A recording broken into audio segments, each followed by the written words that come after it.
Mode में। देखिए, आज जो है बिहार के ज्योग्राफी का जो है सेकेंड क्लास है और इसमें हम लोग जो है कल से आगे, कल जो हम लोग बिहार की नदी तक पढ़े थे, आज उसे आगे पढ़ेंगे। आज हम लोग जो है बिहार के महत्वपूर्ण जो प्राकृतिक संसाधन है, जैसे कि बहुउद्देशीय परियोजना के बारे में पढ़ेंगे, वन वन्यजीव अभयारण्य, जलप्रपात, झील और बिहार की मिट्टी के बारे में पढ़ेंगे। ठीक है, तो ये सब जो है प्राकृतिक संसाधन है। देखिए, बिहार जो है एक जल प्रधान राज्य है और जल स्रोतों में हम लोग जो है बहुउद्देशीय परियोजना, झील, जलप्रपात, गर्म जल कुंड, ये सब बिहार में है। इसके अलावा यहाँ पर जो है वो वन्यजीव अभयारण्य है, एक राष्ट्रीय उद्यान और अन्य जो है वन्यजीव अभयारण्य है। उसके बाद जो है वन के बारे में पढ़ेंगे और फॉरेस्ट सर्वे रिपोर्ट 2023 के अनुसार जो है बिहार का वन सर्वे पढ़ेंगे और मिट्टी के बारे में जो है आज हम लोग जो है बिहार की मिट्टी के बारे में हम लोग पढ़ेंगे। तो सबसे पहले जो है बिहार की बहुउद्देशीय परियोजना के बारे में जानने का प्रयास करते हैं, जिसमें जो है मुख्यतः 3 परियोजना से क्वेश्चन आता है। सबसे पहले है सोन परियोजना, फिर 2 में है गंडक परियोजना, 3 में है कोसी परियोजना। ठीक है, और कोसी जो जल विद्युत परियोजना है वो कोसी नदी पर है, सोन वाला सोन नदी पर है, गंडक वाला गंडक नदी पर है और बाण सागर वाला जो है बाण सागर परियोजना जो है वो बिहार, यूपी और एमपी का जो संयुक्त परियोजना है ये भी सोन नदी पर है, जिसमें से 2 परियोजना जो है गंडक और कोसी जो है वो बिहार और नेपाल दोनों का जो है संयुक्त प्रोजेक्ट है। ठीक है, उसके बाद हम लोग जो है इस तीनों परियोजना के बारे में जो डिटेल से जानने का प्रयास करते हैं, जिसमें सबसे पहले जो है हम लोग देखते हैं कि सोन नदी परियोजना, इससे क्या क्वेश्चन आता है। यह बिहार की पहली परियोजना है, बिहार की सबसे पुरानी परियोजना है। ठीक है, और ये जो है 1874 में जो है वो शुरू हुआ था। और सभी परियोजना में क्या है जानते हैं, एक्चुअली में होता क्या है कि नदी के जल को रोककर बांध बनाया जाता है और उस बांध से जल विद्युत का उत्पादन होता है और जो शेष बचा जल है उसका प्रयोग जो है वो कृषि कार्यों के लिए, सिंचाई के लिए जो है किया जाता है। ठीक है, तो सबसे पुराना बांध जो है या सबसे पुराना परियोजना जो है वो सोन नदी का परियोजना है। सोन नदी पर जो बांध जो बनाया गया वो डेहरी में बनाया गया है। डेहरी किस जिला में है, तो रोहतास में है। डेहरी किस जिला में है, तो रोहतास में। और ये डेहरी में जो है कितने मेगावाट का जो परियोजना है, तो 6.6 मेगावाट का जो है जल विद्युत उत्पादन होता है। इसके बाद जो है एक और जो है बांध इस पे बनाया जा चुका है, वो बनाया जा चुका है बारून में। और बारून जो है किस जिले में है, तो बारून आपको औरंगाबाद में है। बारून कहाँ पर है, तो औरंगाबाद में है। इसकी कैपेसिटी कितनी है, तो 3.3 जो है मेगावाट जो है इसकी कैपेसिटी है। इसके बाद अगर हम बात करते हैं कि डेहरी वाला जो बांध है इससे किस किस जिला को लाभ मिलता है, तो इससे मिलता है आपको कैमूर, रोहतास, उसके बाद जो है आपको बक्सर और भोजपुर। इस 4 जिले को जो आप लोग देख सकते हैं, यहाँ वाला जो है सोन नदी के बेल, सोन नदी ये है गंगा और इधर जो है सोन है। तो इसके जो है पश्चिमी साइड में जो भी 4 जिला है उसको लाभ मिलता है किससे, डेहरी वाला से। जबकि बारून वाला से जो है औरंगाबाद, जहानाबाद, गया, अरवल, ये सब का जो औरंगाबाद के आसपास का जो जिला है उसको लाभ मिलता है।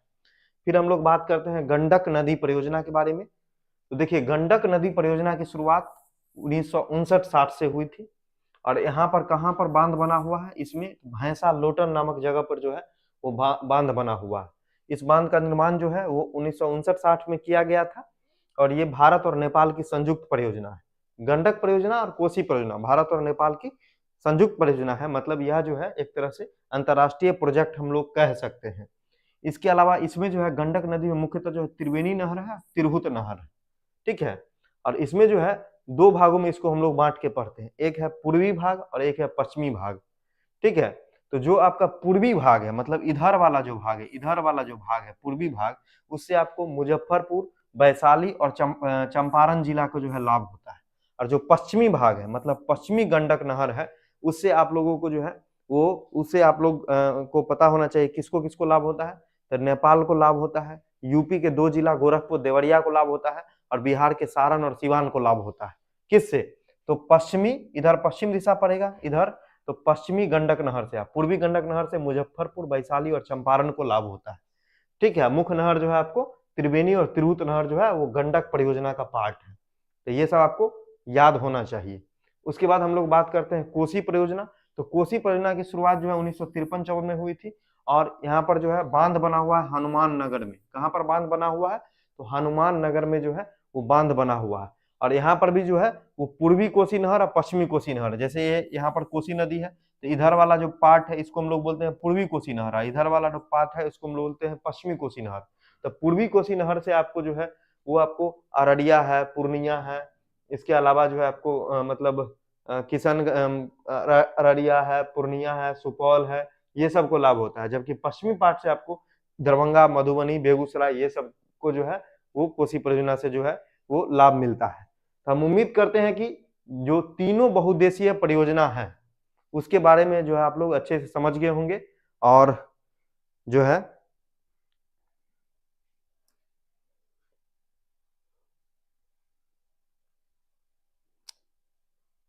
ठीक है, अब हम लोग जो है आगे बढ़ते हैं। आगे देखिए, आगे जो है वो है बिहार की मिट्टी।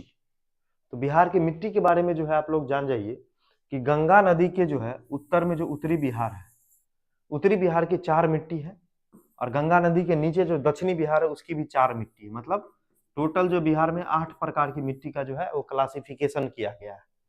ठीक है, गंगा नदी के उत्तर में जो 4 प्रकार की मिट्टी है, जिसमें जो है सबसे पहला मिट्टी है पर्वतीय मिट्टी या पर्वत पादीय मिट्टी, जिसको कि इंग्लिश में कहा जाता है पिडमेंट सॉइल। और पिडमेंट सॉइल जो है वो कहाँ पाया जाता है, तो पश्चिमी चंपारण वाला जो पहाड़ी क्षेत्र है, जो शिवालिक हिमालय का पार्ट है, वहां पर मिलता है। ठीक है, और दूसरा जो होता है वो नेपाल सीमा से, भारत नेपाल सीमा पर जो बिहार का जो क्षेत्र टच करता है, यहाँ वाला जो बेल्ट है, इसको हम लोग बोलते हैं तराई मिट्टी। और तीसरा होता है वो जलोढ़ मिट्टी। और जलोढ़ मिट्टी भी 2 प्रकार का होता है, एक को हम लोग बोलते हैं पुरानी जलोढ़ मिट्टी यानी बांगर, और एक को बोलते हैं नवीन जलोढ़ मिट्टी यानी खादर, जिसके बारे में आप लोग जो है ज्योग्राफी में बहुत पहले से पढ़ते होंगे। तो ये बीच वाला जो पार्ट है, ये जो पार्ट है, ये आपको पुरानी जलोढ़ मिट्टी है, बांगर का क्षेत्र है। और ये जो साइड वाला पार्ट है, ये जो पूर्वी हिस्सा है, यहाँ पर जो नवीन जलोढ़ मिट्टी यानी खादर का पार्ट है। ठीक है, हालांकि इसका हिस्सा बीच बीच में भी आपको मिल जाएगा, ये जरूरी नहीं है कि ये पूरी तरह से पूर्वी भाग में ही है।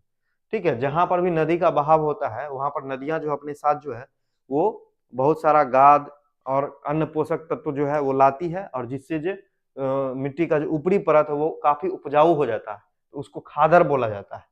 और जहां पर जो है वो बहुत वर्षों तक जो हम पानी नहीं पहुंचता है, और वहां पर जो है वो ऊपरी परत जो है वो बहुत ज्यादा उपजाऊ नहीं होता है, उसको हम लोग बांगर बोलते हैं।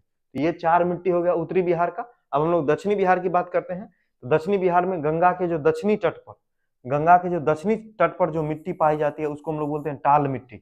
जैसे आप लोग नाम सुने होंगे, मोकामा टाल, बरहिया टाल। ठीक है, सबसे बड़ा जो है वो टाल है पूरे विश्व का, वो है मोकामा टाल। ठीक है, तो ये टाल मिट्टी है।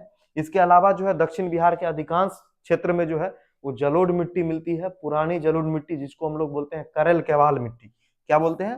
करेल केवाल मिट्टी बोलते हैं। ठीक है, तो ये सब जो है करेल केवाल मिट्टी का क्षेत्र है।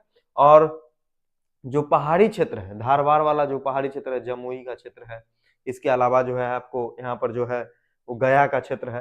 तो इसमें हम लोग जानते हैं कि जो है पथरीला क्षेत्र है, तो वहां पर लाल पीली मिट्टी या फिर बलथर मिट्टी पाई जाती है जो कम उपजाऊ होती है। और रोहतास कैमूर वाला जो बेल्ट है, जहाँ पर जो है चूना पत्थर पायराइट वगैरह ज्यादा मिल जाते हैं, यहाँ पर लाल मिट्टी का जो है बिंद क्रम के श्रेणी में जो है वो लाल मिट्टी का जो है वो क्षेत्र पाया जाता है। तो ये जो है 8 प्रकार की टोटल बिहार की मिट्टी है। अब हम हर एक मिट्टी के बारे में थोड़ा सा जो है वो डिटेल में जानने का प्रयास करेंगे। तो देखिए, सबसे पहले जो है वो मिट्टी के बारे में अगर हम बात करते हैं, तो सबसे पहले हम लोग जानते हैं कि पर्वत पादीय मिट्टी के बारे में। तो पर्वत पादीय मिट्टी जो है पश्चिमी चंपारण में पाई जाती है, ये चीज हम पहले भी बता चुके हैं।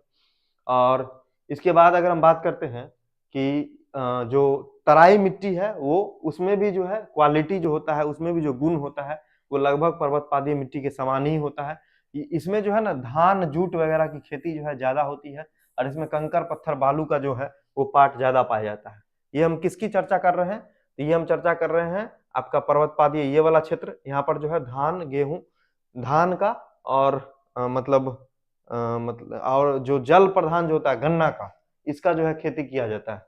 वहीं जो है तराई क्षेत्र में जो है, ये तराई क्षेत्र है ऊपर वाला पार्ट, जिसको हम लोग जो बताए थे, ये भारत बिहार नेपाल सीमा पर, इस क्षेत्र में भी जो है आपको जूट का, धान का, ये सब का जो है खेती किया जाता है। और यहाँ पर कंकर पत्थर की जो मात्रा है वो अधिक पाई जाती है। ठीक है, उसके बाद हम लोग देखते हैं तो दूसरा मिट्टी है आपको हम बांगर। बांगर पुरानी जलोढ़ मिट्टी है, जो कि आपको जो है गंडक और बूढ़ी गंडक के दोआब में जो है वो स्पेशली पाया जाता है। ये चीज आपको ध्यान रखना है कि जो बांगर मिट्टी का जो प्रमुख क्षेत्र है गंडक और बूढ़ी गंडक के दोआब में है। और इसकी जो प्रमुख फसल है वो है धान, गेहूं और जूट, चना, ये सब जो है इसकी प्रमुख फसल है। उसके बाद हम लोग बात करते हैं खादर की। तो खादर जो है आप लोग जानते ही हैं, इसमें चूना और पोटाश जो है ज्यादा होता है। और खादर में जो है आपको धान है, गेहूं है, मक्का है, तंबाकू है, ये सब जो है फसल है, और सबसे उपजाऊ मिट्टी आपको खादर ही मिलती है। इसके बाद अगर हम बात करते हैं कि दक्षिण बिहार की जो मिट्टी है, जिसमें हम टाल मिट्टी बताए थे, जो गंगा के दक्षिणी तट पर पाई जाती है, तो टाल मिट्टी में जो है ना, एक प्रकार का जो है ना भारी मिट्टी होता है और गहरा रंग का मिट्टी होता है। इसमें जो है रबी फसल होता है, खास करके जो दलहन फसल है, गेहूं है, ये सब जो है आपको टाल मिट्टी के इलाका में उपजाया जाता है। उसके बाद करल केवाल मिट्टी के बारे में अगर हम बात करते हैं, तो उसमें बालू का अंश होता है, यानी करल केवाल मिट्टी बलुई होती है, कम उपजाऊ होती है। इसमें मोटा अनाज जैसे कि मक्का है, सरसों है, ये सब का खेती किया जाता है। वहीं जो है आपको जो है मतलब दलहन तिलहन का भी खेती जो है इसमें किया जाता है। और बलथर मिट्टी का बेल्ट मैंने बताया था कि नवादा है, जमुई है, गया है, औरंगाबाद है, तो ये सब में आप लोग जो है ना, जहां भी पथरीला मिट्टी आए, बलथर मिट्टी आए, वहां पर जो है ज्वार, बाजरा, मक्का, मोटा अनाज, ये सब का खेती होगा। तो ये जो है बिहार की मिट्टी के बारे में था। अब हम लोग जो है वो नेक्स्ट जो टॉपिक है हम लोगों का, जो प्रमुख जो जल स्रोत है उस पर चर्चा करेंगे, जो बिहार के प्रमुख जल प्रपात है। ठीक है, तो बिहार के जो प्रमुख जल प्रपात है, तो उसको हम लोग देखने का प्रयास करेंगे। आप लोग बताइए कि बिहार का जो है सबसे प्रसिद्ध जलप्रपात किसको माना जाता है। हालांकि ये कोई क्वेश्चन नहीं है, लेकिन फिर भी मैं आप लोगों से पूछ रहा हूं कि बिहार का जो है वो सबसे पॉपुलर, आप बताइए सबसे पॉपुलर, अगर आपको बोला जाए कि बिहार के जो है वो जलप्रपात का नाम बताइए, तो आप किसको जो है वो ये हमेशा याद रखना चाहेंगे, बताइए। अभी साफ दिख रहा है आप लोगों को? बिल्कुल। अच्छा, इससे पीछे वाला नहीं दिख रहा होगा, वो स्लाइड में मिल जाएगा आप लोगों को, टेंशन मत लीजिए। अब देखिए, बिहार में जो प्रमुख जो जलप्रपात है, इसमें सबसे फेमस है ककोलत। इससे एग्जाम में क्वेश्चन भी आ चुका है, और ककोलत जो है नवादा में। बस इतना ही याद रखना है कि ककोलत जलप्रपात कहाँ है, तो नवादा में। ठीक है, दूसरा है करकटगढ़। करकटगढ़ जो है कैमूर में है, क से करकटगढ़ और क से कैमूर। ठीक है, उसके बाद जो है आपको तेलहर कुंड है, तेलहर कुंड भी आपको कैमूर में पड़ता है। उसके बाद है तुतला भवानी जलप्रपात, जो आपको रोहतास में है। मज्झर कुंड जो है सासाराम रोहतास में है। धुआं कुंड जो है वो सासाराम में है। और कशिश जो है वाटरफॉल आपको रोहतास में। तो देख रहे हैं रोहतास में जो है बहुत सारा वाटरफॉल है। कौन कौन है? तुतला भवानी जलप्रपात है, मज्झर है, धुआं है, कशिश वाटरफॉल है। और कैमूर में कौन कौन है? तो करकटगढ़ जलप्रपात है, तेलहर कुंड है, और ककोलत कहाँ है? तो नवादा में है। ककोलत घूमने के लिए बहुत सारे लोग जाते हैं। ककोलत बहुत पॉपुलर है, वैसे तो सभी पॉपुलर है, लेकिन इनमें जो है ककोलत को जो है बिहार सरकार ने जो है स्पेशल जो है वो ज्यादा प्रचार प्रसार करके इसको जो है वो लोगों के लिए जो है सो एक तरह से दर्शनीय बनाया है।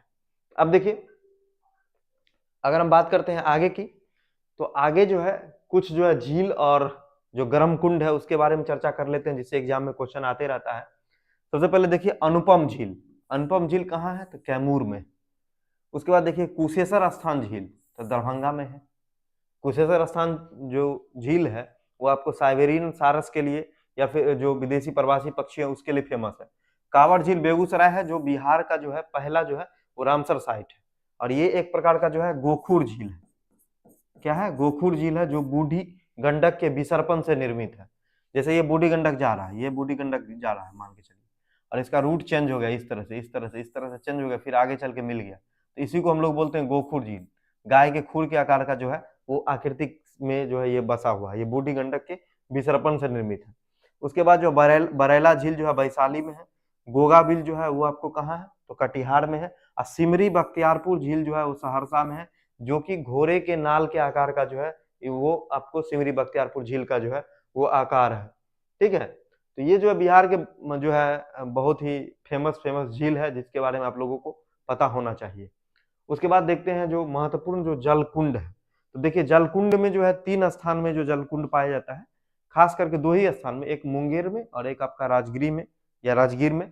तो राजगीर और मुंगेर वाला फेमस है, और एक जो है आपको एक कुंड जो है अग्नि कुंड जो है वो आपको गया में भी मिलता है।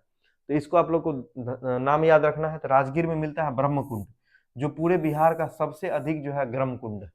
उसके बाद जो है सूर्य कुंड मिलता है, सप्तधारा कुंड मिलता है, मखदुम कुंड मिलता है, गोमुख कुंड मिलता है और नानक कुंड मिलता है। ये आपको राजगीर में है। पूरे बिहार का सबसे ज्यादा गर्म कुंड जो है वो सबसे गर्म जो है ब्रह्म कुंड है। इसके अलावा मुंगेर में देखिए, गोमुख कुंड, ऋषि कुंड, लक्ष्मण कुंड, उसके बाद जो है भराड़ी कुंड, सीता कुंड, रामेश्वर कुंड, ये सब कुंड जो है आपको मुंगेर में मिलता है। और एक जो है आपको गया में मिलता है जिसका नाम है अग्नि कुंड।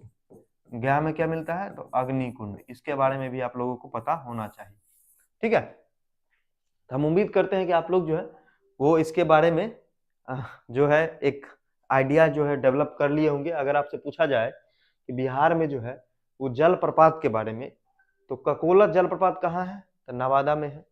करकटगढ़ और तेलहर कुंड जो है कैमूर में है। और देखिए कैमूर में एक और चीज है जिसके बारे में अभी हम तुरंत बताएं, अनुपम झील। तो इस तरह से कैमूर में 3 चीज हो गया, करकटगढ़ जलप्रपात भी हो गया, तेलहर कुंड भी हो गया, और करकटगढ़ जलप्रपात हो गया, तेलहर कुंड हो गया, और आपका जो है वो अनुपम झील हो गया। ये तीनों जो है आपको कैमूर में हो गया। उसके बाद आप देखिए कि कुशेश्वर स्थान झील जो है दरभंगा में है, कांवड़ झील बेगूसराय में, बरैला वैशाली में, गोगा झील कटिहार में, सिमरी बख्तियारपुर घोड़े के नाल के आकार का जो है सहरसा में है। और कांवड़ झील के बारे में विशेषता याद रखिए, बिहार का पहला रामसर साइट है, बेगूसराय में स्थित है। और गोखुर झील है, ये बूढ़ी गंडक के विसर्पण से निर्मित है। राजगीर में जो है ब्रह्मकुंड है, जो पूरे बिहार का सबसे गर्म कुंड है। उसके बाद जो है आपको सूर्य कुंड है, मखदुम कुंड है, सतधरवा यानी 7 धारा से बना हुआ कुंड है राजगीर में, नानक कुंड है। फिर जो है मुंगेर में गोमुख कुंड, ऋषि कुंड, लक्ष्मण कुंड, सीता कुंड, रामेश्वर कुंड, ये सब है। और गया में जो है वो आपको वो अग्नि कुंड है। तो इन सभी के बारे में जो है आपको पता होना चाहिए, इससे एग्जामिनेशन में क्वेश्चन आते रहते हैं। अब हम लोग जो है वो वन्य जीव के बारे में पढ़ेंगे कि बिहार में जो है क्या क्या जैव विविधता पाई जाती है और कितने जो है वन्यजीव अभयारण्य और कौन कौन चीजें स्थित है। ठीक है,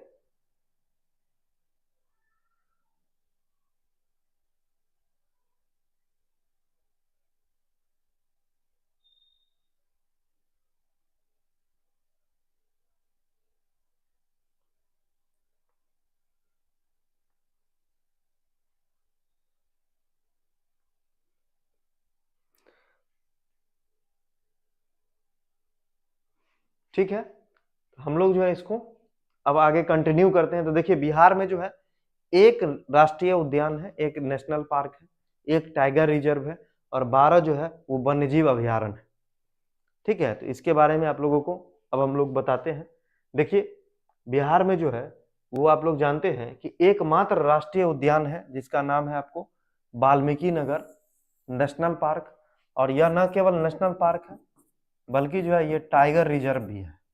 ठीक है, तो अगर आपसे एग्जाम में क्वेश्चन है कि बिहार का एकमात्र राष्ट्रीय उद्यान कौन सा है, तो वाल्मीकि नगर राष्ट्रीय उद्यान। ठीक है, बिहार का जो है एकमात्र जो है वो बाघ अभयारण्य कौन सा है, तो वाल्मीकि नगर जो है टाइगर रिजर्व है। कहाँ? तो पश्चिमी चंपारण में। इसके बाद जो है इसका जो क्षेत्रफल है वो 880 वर्ग किलोमीटर है। और यहाँ पर जो है बिहार के सबसे घने वन पाए जाते हैं, और ये पूरा का पूरा बेल्ट जो है पश्चिमी चंपारण में। ठीक है, अब हम लोग जो है वो देखने का प्रयास करते हैं कि इससे जुड़ा हुआ इंपोर्टेंट डाटा क्या क्या है। तो सबसे बड़ा अभ्यारण्य कौन है?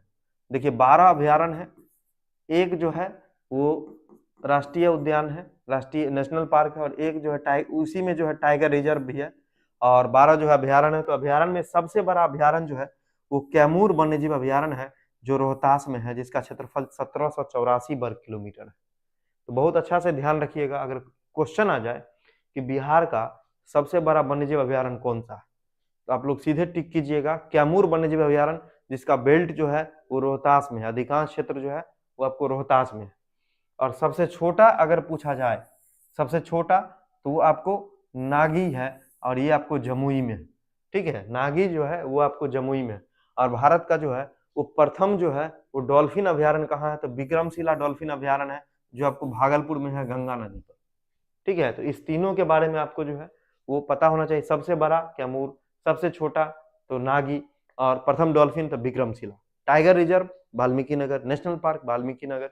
ठीक है, और एकमात्र जो है ये है नेशनल पार्क और टाइगर रिजर्व वाल्मीकि नगर वाला। और टोटल वन्यजीव अभ्यारण्य कितने हैं, तो 12 है। अब देखिए अभी हाल ही फिलहाल में जो है वो कुछ रामसर साइट जोड़े गए हैं। अभी मैंने आपको बताया कि बिहार का पहला रामसर साइट था कांवर झील, लेकिन अभी फिलहाल में जो है वो कुल मिला के 6 रामसर साइट हो चुके हैं। रामसर साइट का क्या मतलब होता है? रामसर साइट का मतलब होता है कि जलमग्न या फिर दलदली क्षेत्र या ऐसे क्षेत्र जिसका जो प्रोटेक्शन है, जिसका कंजर्वेशन, जिसको संरक्षण करना जो है बहुत जरूरी है, जो जैव विविधता के दृष्टिकोण से बहुत सारे उसमें जीव जंतु रहते हैं, बहुत सारे पक्षियों का प्रवास होता है, वो अति महत्वपूर्ण होता है। ठीक है, तो ये जो रामसर कन्वेंशन जो है, रामसर एक शहर है ईरान में, तो 1971 से जो है रामसर कन्वेंशन की शुरुआत हुई थी, और उसके बाद जो ऐसे स्थल है उसका चयन करके और फिर उसका जो है वो प्रोटेक्शन किया जाता है, संरक्षण किया जाता है। बिहार में जो अभी कुल मिला के 6 रामसर साइट है। सबसे पहला है कांवर ताल जो कि बेगूसराय में है, जो पहला है, मैंने बताया भी इसके बारे में। दूसरा है आपको नागी जो कि आपको जमुई में है, जो अभी तुरंत हम बताए थे। जो नागी जो है वो सबसे छोटा जो है वन्यजीव अभ्यारण्य है। उसके बाद नकटी, नकटी भी आपको जमुई में है। नागी और नकटी जो है दोनों जमुई में है। उसके बाद गोकुल जलाशय, गोकुल जलाशय जो है बक्सर में है, जिसको जो है 2025 में ही जो है ये जो है 3 जो रामसर साइट है, 4, 5, 6, इसको जो 2025 में ही जोड़ा गया है। तो तीनों के बारे में पता होना चाहिए। गोकुल जलाशय जो है बक्सर में है, ठीक है। उसके बाद उदयपुर झील जो है पश्चिमी चंपारण में, ठीक है। जो मैंने आप लोगों को थोड़ा देर पहले बताया था कि ये वाल्मीकि नगर टाइगर रिजर्व, इसके अंदर जो है एक जो है वन्यजीव अभ्यारण्य है जिसका नाम है उदयपुर, उदयपुर वन्यजीव अभ्यारण्य। बहुत लोग जो है उदयपुर से कंफ्यूज हो जाते हैं कि ये राजस्थान में होगा, लेकिन ऐसे बात नहीं है। उदयपुर वन्यजीव अभ्यारण्य जो है वो आपको वो वाल्मीकि नगर में जो टाइगर रिजर्व है, जो नेशनल पार्क है, उसी के अंदर है, उसी का हिस्सा, यानी ये भी चंपारण में है। और इसी के अंदर जो झील है, इसी के अंदर जो है उदयपुर झील है, उसको जो है रामसर साइट का दर्जा दिया गया है।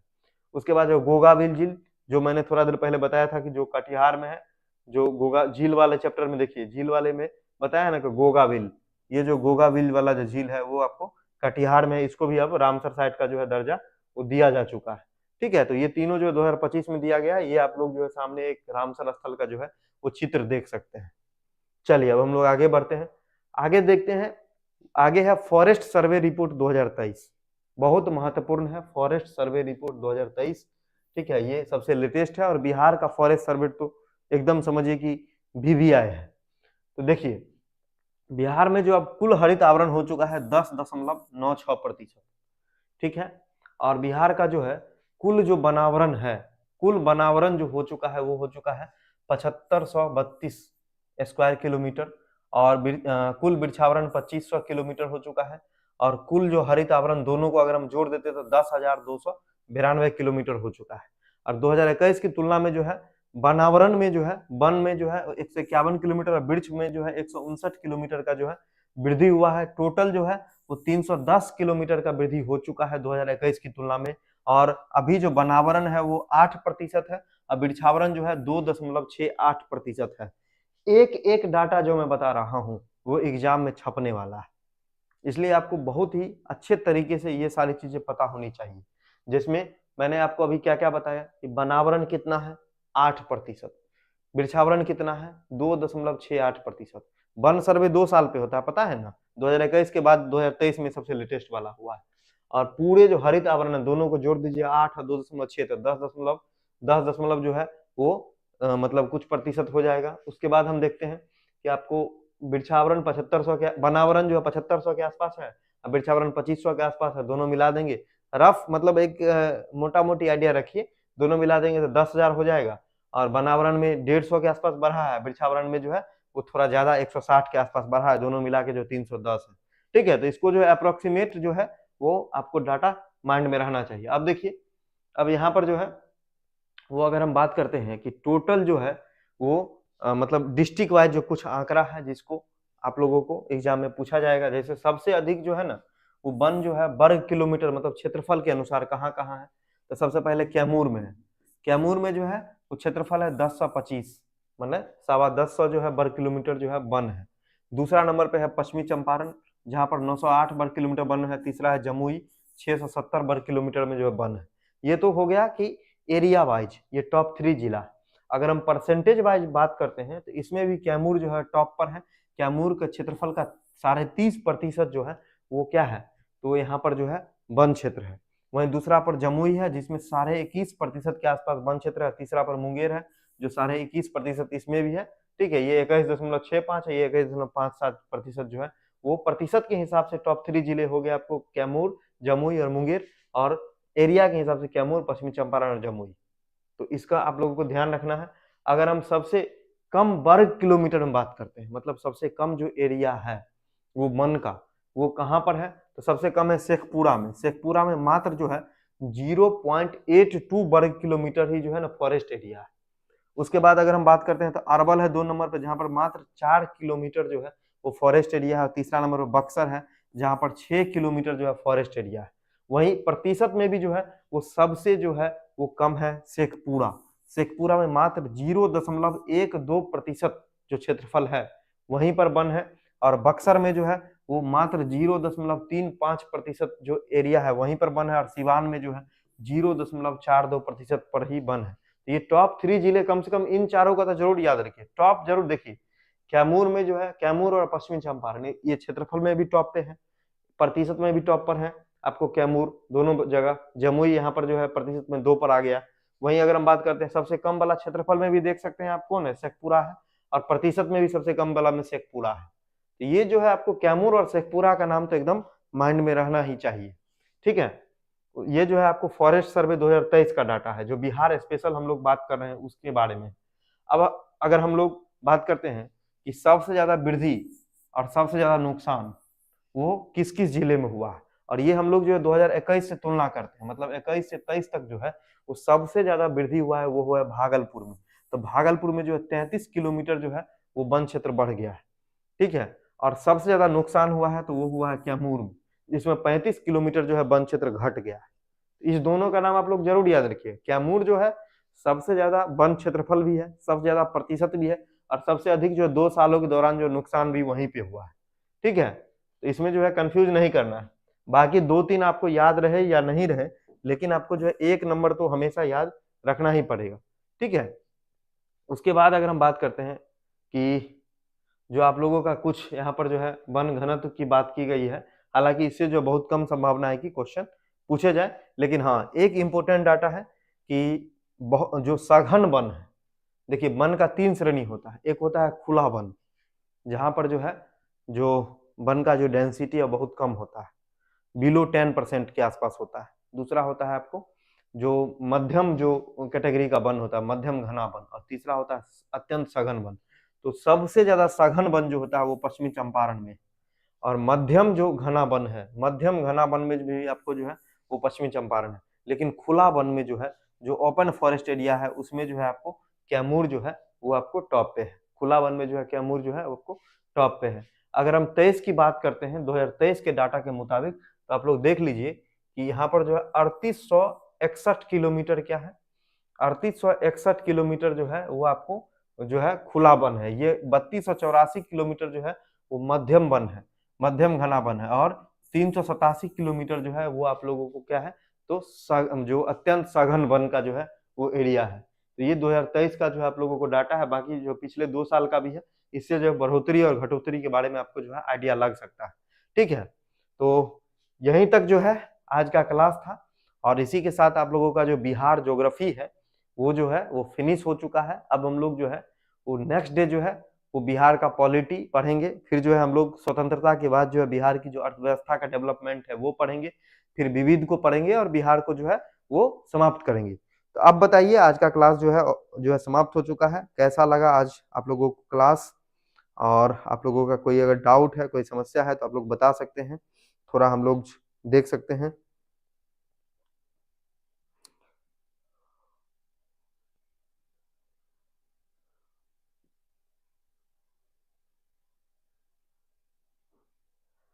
देख नहीं रहे हैं, क्या नहीं देख रहे हैं?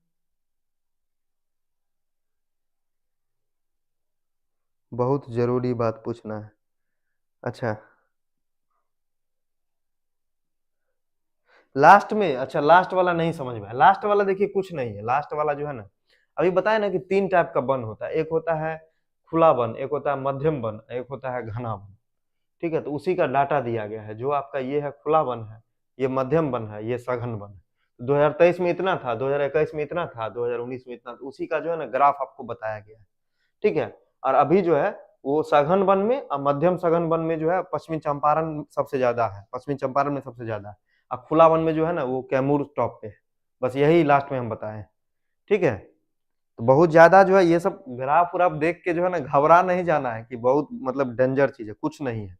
याद कीजिएगा ना तो आराम से हो जाएगा, इतना लंबा चौड़ा भी नहीं है, बहुत मुश्किल नहीं है। ठीक है। अच्छा ऐप पर टेस्ट, अच्छा ऐप पर टेस्ट बहुत सारे लोग लेना चाह रहे हैं। ठीक है, उसके बारे में हम टेलीग्राम ग्रुप में सूचित कर देते हैं। एडीओ का उसमें जो है आपका जीके जीएस का शायद पूरा टेस्ट लाइव है, सिर्फ मैथ रीजनिंग में 5 टेस्ट बचा हुआ है जिसको कि हम लोग जो है वो कल या परसों जो है पूरा लाइव कर देंगे। ठीक है, उसके बाद सारा टेस्ट लाइव हो जाएगा। बिहार दरोगा का भी जो है वो कल ही हम लोग जो है लाइव कर देते हैं। जो बचा हुआ 30 टेस्ट 35 टेस्ट के आसपास लाइव हो चुका है।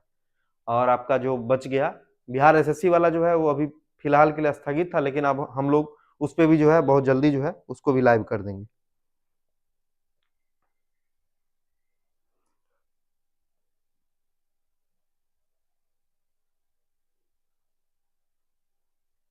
अच्छा, किसी को अगर स्पेलिंग मिस्टेक है, कोई 10th वाला मार्कशीट वगैरह में कोई कमेंट कर रहे हैं तो उसको ठीक करवा लीजिए बस। ठीक है, चलिए तो आज के सेशन को हम लोग जो है समाप्त करें। अच्छा ये बताइए, आज जो है एकदम क्रिस्टल क्लियर था सारी चीज। आप लोग जो है थोड़ा सा लाइक शेयर और सब्सक्राइब जरूर कीजिए, चैनल को जो है वो थोड़ा सा जो है सपोर्ट कीजिए, ताकि जो है वो हमें भी जो है मोटिवेशन मिले कि आप लोगों के लिए इसी तरह की धमाकेदार क्लास लाता रहूं। बिहार स्पेशल को बहुत सारे लोग इग्नोर कर देते हैं, लेकिन इग्नोर नहीं करना चाहिए। एडीओ में बहुत महत्वपूर्ण भी हो सकता है, बीपीएससी हमेशा से पूछती है और अन्य एग्जाम में भी आपको निश्चित रूप से जो है कम से कम 4 से 5 क्वेश्चन का फायदा मिलने वाला है।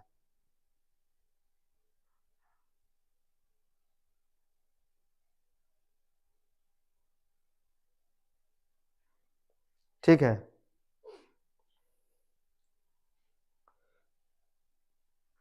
ठीक है, तो आज इतना ही। बहुत ही जल्द हम लोग जो है एक नए क्लास में मिलते हैं, जिसमें जो है हम लोग जो बिहार की पॉलिटी को जो है बहुत ही धमाकेदार ढंग से पढ़ेंगे, फिर इकोनॉमी पढ़ेंगे, और फिर जो है विविध पढ़ते हुए और फिर जो है नेक्स्ट सब्जेक्ट को पढ़ेंगे। तब तक के लिए आप लोग पढ़ते रहिए, मुस्कुराते रहिए, चैनल को लाइक शेयर और सब्सक्राइब कीजिए। जो लोग टेली